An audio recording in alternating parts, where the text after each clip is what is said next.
Hi, I'm Shola Kaye. I'm a public speaking coach based in London. My business is called Speak Up Like a Diva and Speak Up and Shine. And I work with mainly with business owners, but also in corporates, helping people to become more confident and more powerful public speakers. And what I want to talk about today is some of the unique challenges that face people when they're making a technical presentation, and a couple of ways that you can help yourself to overcome those challenges.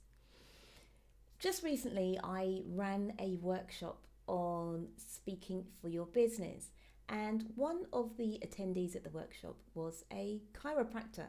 And as you can imagine, chiropractors have to explain some quite complicated sort of physiological and I guess the ways the bits of the body fit together.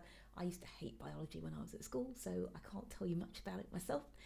But they have a complex task in front of them to try and bring what they do, the complexity of what they do, break it down to their audience so that the audience fully understands. And this particular chiropractor was wanting to create a much more awareness of the body and the way to look after it, and wanted to get his message out to larger groups. So he was tasked with that particular challenge of being able of somehow being able to break down the complexity of all the information he knew about the skeleton, and how the bits join together and how to look after it. I guess those bits are called bones, right? And he was tasked with breaking that down for his audience. And one of the bits of feedback that I gave him was, when you're talking about particular systems within the body or any complex system, it's so important to really I wouldn't say memorize word for word, but to have at your fingertips exactly the way you're going to explain that to the audience. Because this particular individual, and he was at a public speaking class, right? So fair enough, this is the place to trip over your words. If ever there was a place to do that, it's here. And he was finding that he was really struggling a bit with the explanations of how the skeleton works and what he wanted to convey to his audience. And of course, if an audience is there expecting you to be the expert and you're tripping over the explanations of how the systems that you work with, how they operate, then it's very unlikely that that audience is going to want to keep working with you, because they may see that or they may think that you don't know your stuff, or that you should be much more professional and smooth about how you discuss the complexities of what you do. But of course, it's important to make sure that all those complex explanations trip off the tongue very easily, so that the audience understands that you really are a pro and you know your stuff. So one of the bits of advice that I gave him was, with all those different explanations and different bits of the body, very, very important for him to, at least at the beginning, maybe write out word for word what he would want to say to the audience next time, and then rehearse those different paragraphs, different phrases, until they came very, very easily to him and they were very easy to share with the audience. Now, the second issue with complex information is, of course, the fact that if people don't understand what you're talking about, they will switch off.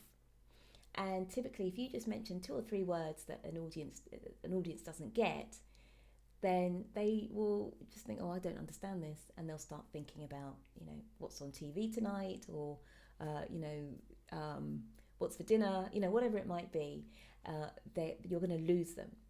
So one particular skill that it's useful to have is to be able to liken something that's complex to something that's simpler, and that way people are more likely to stay tuned and to keep listening. And we call that, of course, the analogy. So you want to take something that's complex and say, well, that's kind of like this. And then you break it down and you make it easier for people to understand. So, for example, you might talk about, in my book, I think I use the example of the size of an atom compared to the size of its nucleus. I'm being a bit of a bod now, I studied the sciences back in the day. I've forgotten half of it now, but yeah, you can imagine an atom. You've got a tiny nucleus and then the electrons around the edge. So you might say that that's like having a grain of sand in the middle of a stadium, and then the atoms are like the audience members, the attendees in the stadium around the edge. So just giving people an idea of the space. That's not an exact idea, I just came up with it then, but at least people would get, oh, a grain of sand is tiny, a stadium is huge, so the nucleus must be tiny compared to the size of the rest of the atom. But if you are somebody who has to deal with very complex explanations, then it's really your job to sit down and figure out some analogies, and it's kind of like comparisons that you can use with your audience so they don't switch off when they hear you go into complex, explanation mode. So I hope that helps. First of all, make sure you memorize or, really have rehearsed very carefully and thoroughly your explanations. And secondly, make sure that you've got something simpler to liken it to so that your audiences don't switch off and they stay with you through your presentation. That's it from me. If you're interested in finding out any more about working with me, perhaps one-to-one, please feel free to drop me an email and I would love to have a chat with you. Take care, and that's Shola signing off.